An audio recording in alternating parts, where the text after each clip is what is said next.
welcome back. Today we are doing another one of our ABC challenge builds. We're very, very close to being done, and in particular this one's actually inspired by a real building in Prague that I actually reblogged on my Tumblr a couple months ago, but essentially they had found a 16th century alchemist shop when these tunnels had collapsed, and it was like in the state that it had been, sort of thing. And I really wanted to recreate that, and who better to recreate that for than our resident warlock, Detlef Heidrich. I'm very excited to be on Detlef's household for the rotation, because he's the one that caused everything. He's the one that basically, through his own kindness of trying to save Ahala, got discovered and revealed Tenby to the world. And he has to deal with the fallout of that now. Currently, he's living in Adiran, not in Tenby, because he was given an invitation that was very politely worded, but clearly he knew he needed to go to be like a court magician sort of thing for Arndt Blumenthal. But he's also, his main role is to be an ambassador for Tenby, so that everything's kind of on board. They can all come to some sort of arrangement or agreement with what they're going to do. Obviously the idea is it's going to become an archdukedom, but it's still important that Detlef is in Adiran, because he's also getting people used to the idea that supernatural beings exist and are not dangerous and it's okay. And he takes that very seriously, but he's also extremely young. Like, if he was given an age, he would be like 18. He's a fresh little baby. He was raised primarily by the Goody family. After his mother died, his mother was Antha Heidrich. She was the head high good witch. Like, she was awesome, and she accidentally died. I was very upset about it, but the Goodies stepped in to help raise him, and obviously they were elders, so they are gone now, but he's an interesting sim for that reason, because he was raised basically by elders, but also by magicians, and sometimes doesn't always behave the way that the other sims do. So I'm really excited, and I'm really happy that I get to decorate this lot. I built it forever ago. I'm pretty sure the video is on the channel somewhere, but I get to decorate it, finally. And yeah, just being able to rebuild that shop too was really cool. Like, I didn't do a perfect recreation, because obviously it was in tunnels underground. It was all brick, had like the rounded top. There was a lot more like brick built-in stuff that I could have used the Buggy Boo's niches and nooks and things, but I wanted to put my own spin on it, and I think that I did accomplish that. This particular angle I was trying at the time to like get as close to identical as I could, but yeah, I still did my best to make it my own. You'll notice there's no stairs to this lot. I wanted it to be secret like the original one was, and he is a warlock, so he can teleport, so it's fine. Nobody else is going to be able to access this area, which is probably for the best. This is where he keeps all of his magic things that are like somewhat dangerous for regular sims to be around. He's going to have a little shop downstairs where he sells just basic potions and things. And he's also going to have a little school, because there's 3 buildings in this lot. There's what's going to be his home, there's this front portion which is meant to be the shop, and then there's the middle one that is meant to be like a learning center. Not a traditional school where people attend and all of that, but just like, hey, I'm a warlock, this is what it's all about. And of course, he's got the really big side garden there. He's actually going to have one of the Sims Castaways leopards, or jaguars. I went ahead and created, I think, 6 of them, and so he will have one, because they're too cool not to have around, and if anybody was going to have a jaguar, it would be him. So you can see I'm just kind of grabbing a bunch of plants. I'm setting some things aside that I might use in other parts of the lot. And then I'm just kind of going to town, grabbing baskets, and mortar and pestles, and cooking things, and potions, and everything. All of the things.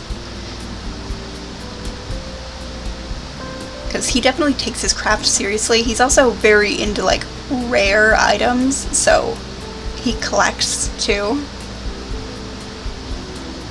He's really an interesting sim. Like, I kind of regret now that I didn't try to do any sort of prologue. I might go back and just like create one now that's like a prologue to the original round, because I see this round as like round 0, because I was getting everybody set up, I was putting them where they needed to go, that sort of thing. But the next round's really going to be where we start developing storylines rather than just the setup of here's who these people are and kind of what they do. Like, we've got a little bit about them and kind of where they're at now that 10B has been revealed, but a lot of them are going to go in a lot of different directions just depending on what motivates them and how much that one change impacted their lives. Hello, fat cat. I don't know if we can hear him, but he says hello. Come here. Oh, the dog ruined it. The dog ruined it, I think. Maybe. Come here. Oh god, he's heavy. Oh, hi. Okay. Yeah, my cat is very large. Talked about him before.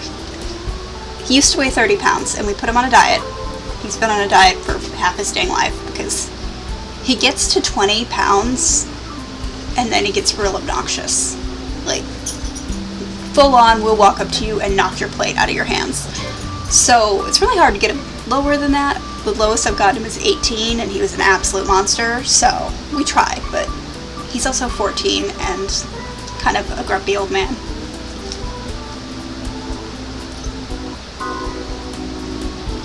I'm really glad that I've been able to decorate a lot more lately. It was something that I got away from just because I had so many houses to build and so many Sims to place and just everything that I just kind of stopped. Which is unfortunate, because decorating is really what made me want to actually create this channel and be on YouTube, is just showing everybody how I decorate and different things, because I know it's a struggle for some people, just not realizing, or not necessarily really, but just like the process of decorating. And everyone has their own way. My way is grab everything that could possibly be there and then pick and choose as you go. Like, okay, I've got 13 different bottles. Which ones do I like the best? Which ones look the best with the colors that I have? That sort of thing. And it's just a way to kind of share knowledge, but also just to talk and be involved in the community. And so I'm glad that I'm going to be able to do more of it, especially with the next round. There's going to be a lot of decorating and a lot less building. I'm still going to build, because Adira needs a lot more lots than currently are listed on the ABC challenge. That's the reason why I created this challenge, is I needed to build these lots and I did not want to do it, but it was a bribe. Like, oh look, you're doing a challenge. And so that's how I got myself to kind of build these lots and also decorate a little bit. There's a few that I'm really nervous about. Well, and some that I don't have the right CC for. Like, I want to build a racetrack, but I need deco, basically jockeys, and they don't exist. Like, there's not really decorative people riding horses. And also just like equipment that fits very well on the horses. Also, there is some pink flashing. It was minimal, so I just kind of ignored it, but you will see it. As you can see, I was deleting the mushrooms because I decided not to have it. We also had a bit of a jump because if I did not cut these videos, they would be extremely long. But you can see I did a lot of the alchemy objects that I believe I got from Plum Bob Keep. Got some more stuff on the walls, pictures of like witches and wizards.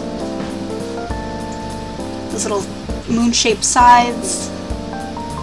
In the original reference photos, there was like that weird chair. I tried to have it in, but it looked weird, so I did remove that. And it also had like a roundabout oven-looking thing that I just didn't have. I tried to mimic it, but at the end I do end up moving it and just putting a round table.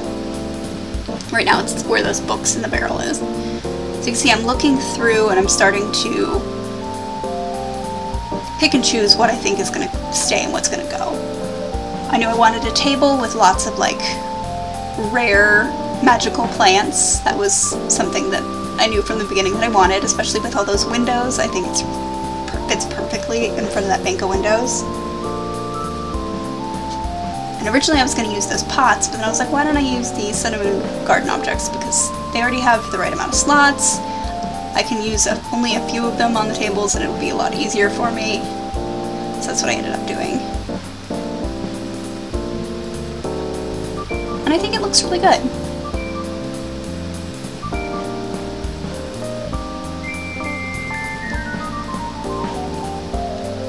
I also wanted to include the little baby cow plant and they're like plant sim sprouts. I thought that was important. I don't know if he would ever sell those. My idea with baby plant sims, when they're like in the jars like that, is they're dormant unless they are specifically activated by a person. So like a single sim who really wants a kid, for example, could buy one and then activate it. And it would be considered their child, it would be connected to them, that sort of thing. But otherwise they just stay dormant. Kind of like tulips, I guess. I don't know, tulips expire, go bad? I don't know. But yeah, that's my idea with those. I don't actually have any plant sims in this neighborhood, but it's definitely not something that's I would ever not want in the neighborhood. The other thing that I also don't have vampires. The only thing that I tend to not do is I don't always want to use the Maxis systems that are built in. Like for example, Quinn O'Neill is not actually a Maxis werewolf, only because it freezes a lot and it goes super slow, and I do eventually want him to be, but just like, it's a pain in the butt sometimes, because the transformation sequence for werewolves is really laggy. Which is unfortunate. Because I've got a lot of really cool CC for it. But, I don't know.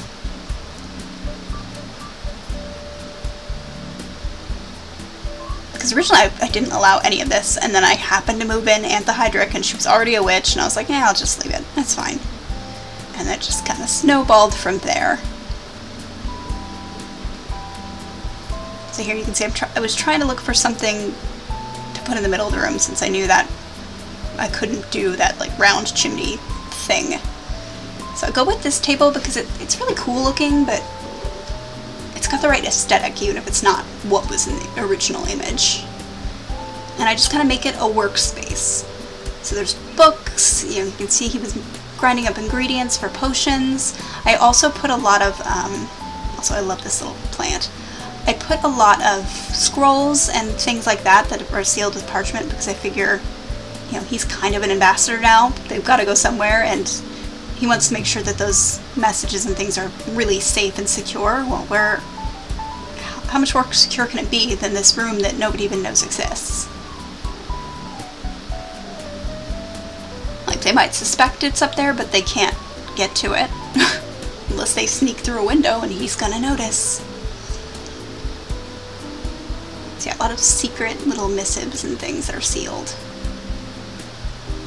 He also is in charge of bringing people to the 10B borders, and like making sure that Quinn meets with them so Quinn can take them the rest of the way into 10B, so they're safe, because non-supernatural sims can't really travel freely in 10B.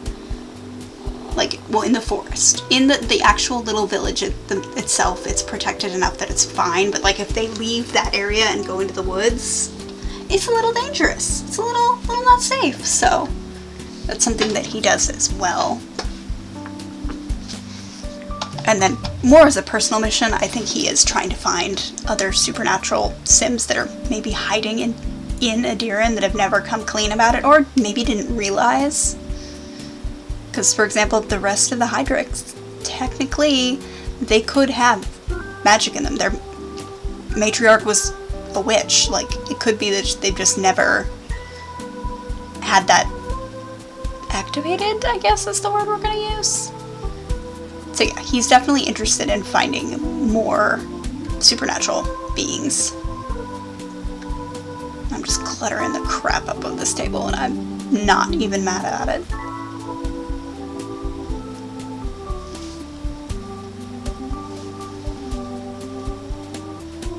I had a lot more than I expected.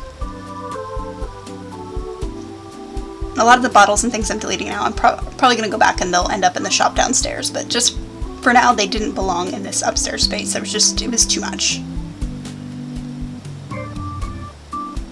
But we still have plenty more counters.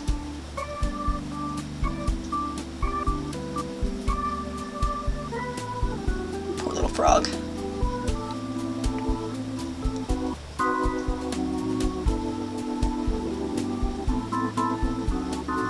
Honestly, I'm surprised that pink flashing wasn't worse. It's fairly mild for how much stuff I was throwing here. The little jar of eyes cracks me up.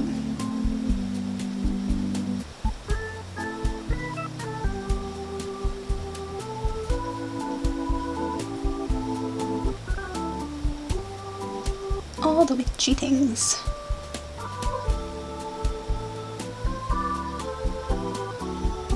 It's funny, as I was decorating this, one of the things I was thinking about is just what the outside was going to look like, and so I actually ended up placing a bunch of deco neighborhood lots besides the, you can see the cows and things, just because I didn't want it looked kind of on its own. I want the backgrounds to be a bit more cluttered and a bit more busy, so that was something that I ended up doing. These lamps are pulled from Skyrim. They're lights, so they do function, but I just thought, you know what, let's put some interesting lighting in here. Why not? He's a warlock, we can do it. And with that, we're just about done, so thank you guys so much for joining me. I hope you enjoyed watching this video. If you did, please give it a like. I would appreciate it greatly. And yeah, I will see you in the next one.